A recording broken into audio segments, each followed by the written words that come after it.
Hello friends, this is the solution video for the question which says, suppose the amplitude of a simple pendulum having a bob of mass m is theta naught.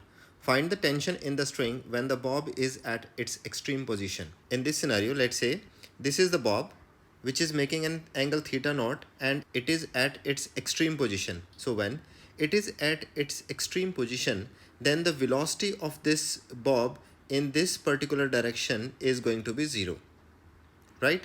So at that particular instance, let's see what all forces are acting on it, right? So at that point, the mg force will act downward. If this is theta naught, then this is also theta naught. So the force along the string will be mg cos theta, right? And the tension will be T.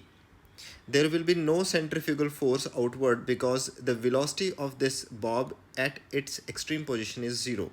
So that means mv square by r is 0, right? So simply at this instance, the tension in the string is nothing but mg cos theta only, where theta is theta naught, right? So this is the solution of this problem.